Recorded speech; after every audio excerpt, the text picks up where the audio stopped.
Good morning. I wanted to go back to the gentleman that was talking about health and being general, you mentioned.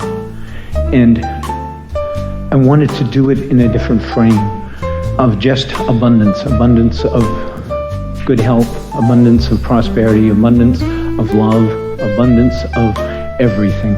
And the reason I say this is it helps everyone, but I just want the clarity to understand how to go about and being general in that sort of way.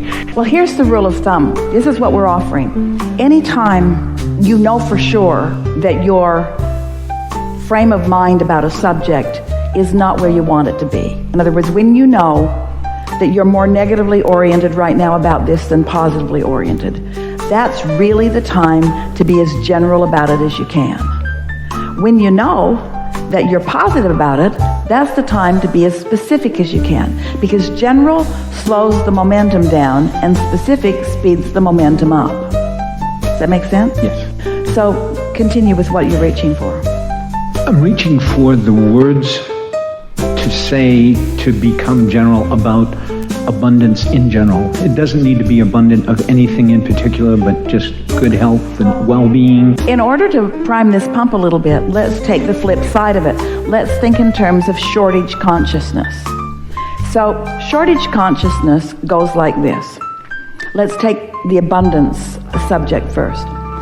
People who have shortage consciousness relative to abundance have this flawed premise. They think that there's a finite pile of resources that are somehow being divided among you. And usually they think unfairly divided among you. They don't understand that the resources are exponentially expanding because of desire. They don't understand that resources are about thoughts that have turned to resources. Think about your economy today and how no stuff's being trucked in. In other words, it's not being piped in from other planets. It's becoming resources as thoughts and ideas are turning to those resources. You are agreeing with that?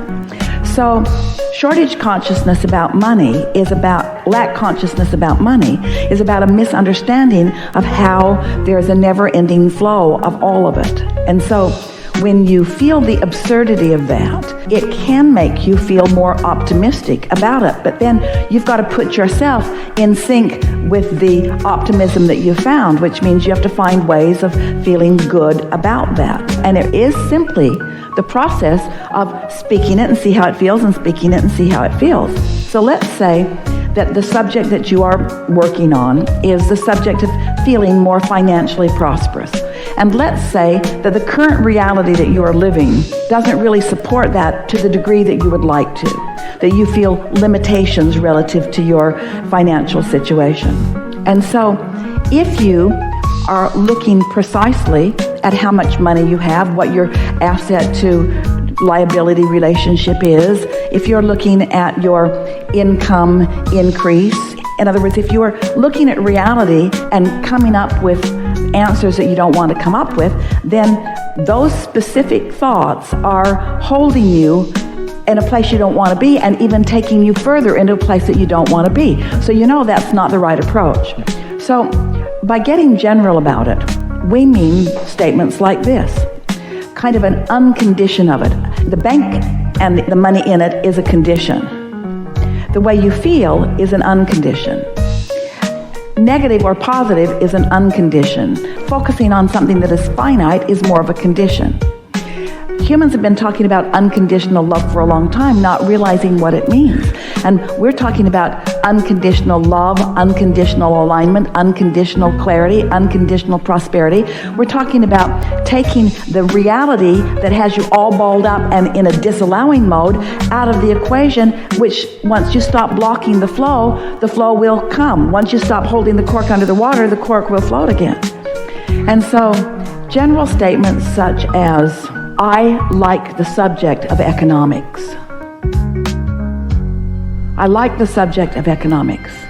I like the idea of in and out. I like dollars flowing to me and through me to someone else. I like the flow of dollars. I like knowing that there is no waste, that I can't waste money because when I spend it, someone feeds their kids. I like knowing that I don't waste money because when I spend it, it's economics that someone else benefits from. I like dollars flowing through me. I like them flowing in and I like them flowing out. Just like breathing, I can feel the well-being of that. Now, were we general enough with those statements that it didn't bump up against anything that bothered you? Yes.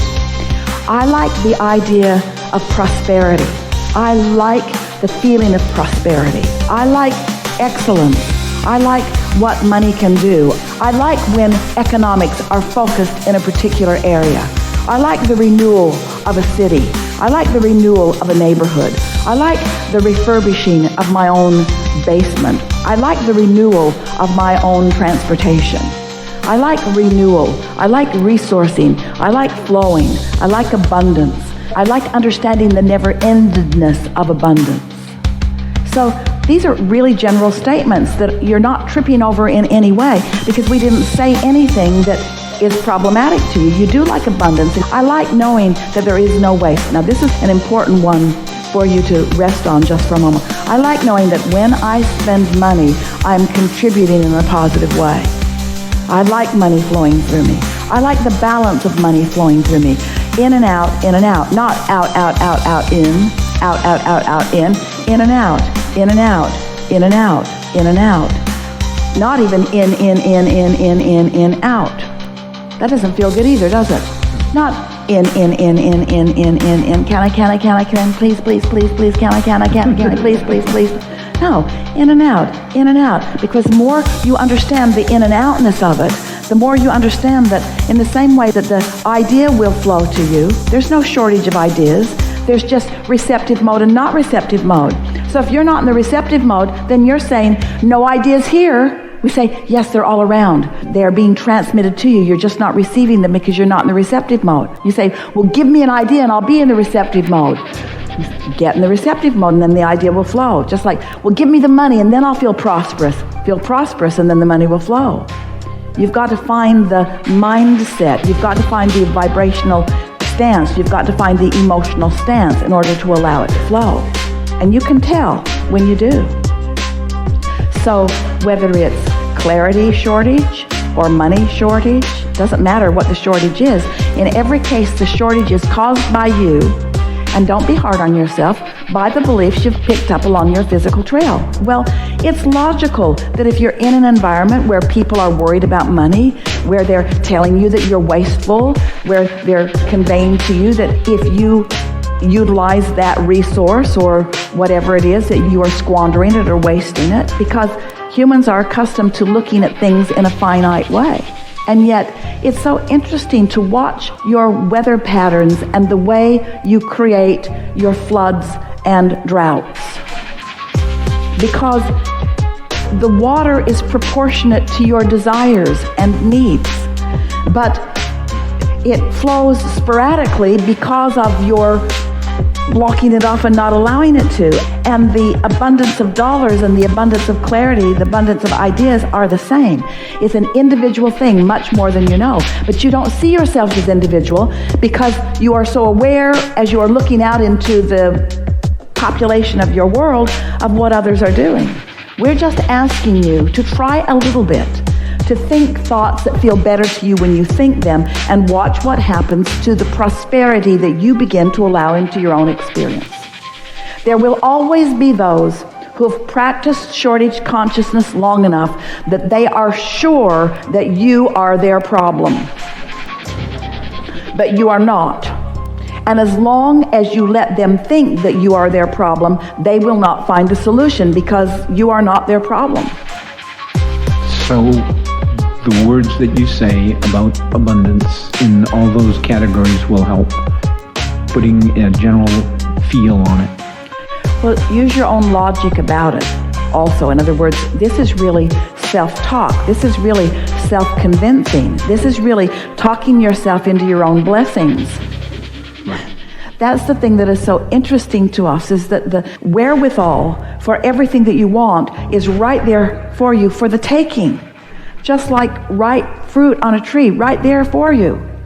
But sometimes, as individuals or as mass consciousness, you get fixated on something that blocks you off from it, and then you demand that it is not there.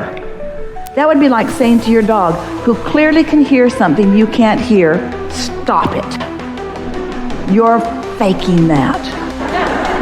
I know for sure you can't hear that because I can't. So stop it. And every time he acts like he's hearing something, you just slap him again. After a while, he'll stop letting you know he hears. He'll hear, but he won't let you know. Same with his ability to smell. He can smell stuff you can't smell. Stuff you don't want to smell sometimes. He can, but you don't deny that he can smell. You say, you have a different smelling receptive mode than I do. And what we're wanting to say to you all in a loving, in an obnoxious way, we want you to get into more of the receptive mode and allow yourself to be the receiver of so much of the abundance that is there for you, whether it's physical well-being or financial well-being or intellectual well-being, just being in the right place at the right time. You didn't come to solve problems. You came to experience the exhilaration of flowing toward what you want. And so these conversations are not about digging you out of a hole. These conversations are about you getting to be all that you came here to be, because that life-giving, exhilarating feeling of pure desire that's not held back by beliefs that are hindering it is the most delicious state of being in the world. And you see it in your little children, and yet, unlike the dog, you never say, no, that's wrong, you can't smell that, and yet you do say that to your children. That optimism is ill-placed, you say to them. Sometimes you do. You can't make a living doing that. Go get a real job. You need to go to college, and you need to find out what the needs are in this world, not what the wants are.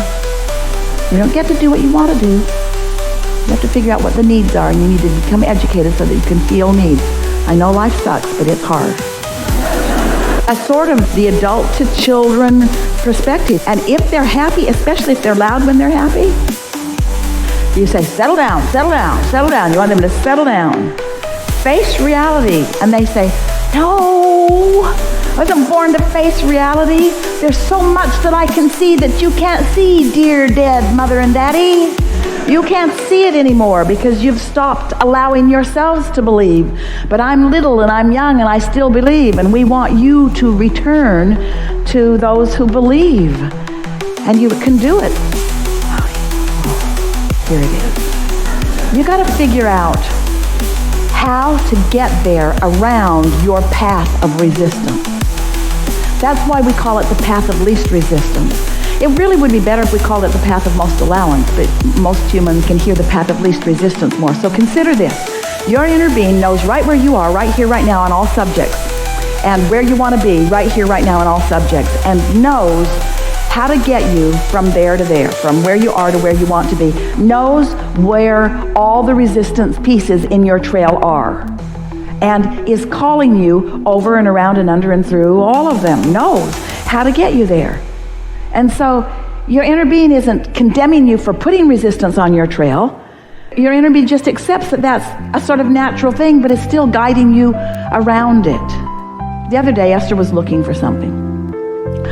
Happens from time to time because she's spread out in a lot of different places. And so she could not find it. It was a piece of paper. She sort of kind of remembered where she last saw it, and she knew which logical pile it should be in which suitcase or box it was likely in, as she had transported it from one place to another, but she could not find it, and she needed it, and she needed it now. So she decided to just forget about it, because she had worked herself into a sort of frenzy, to the point that she was saying, Esther, she was scolding herself, you could do better than this. You have the ability to be more organized than this. She was really giving herself a lot of grief. And then she got an idea to just go have lunch. So she had lunch and sort of forgot about it. And as soon as she got back to the house, she thought of something else she needed, and she knew right where it was. And when she went to get this other thing that she needed, there was the other thing that she was looking for right there with it. So her inner being guided her through the path of least resistance, through the path of her lesser resistance. She was not resistant about that other thing. And so her inner being could easily guide her to that. You see what we're getting at?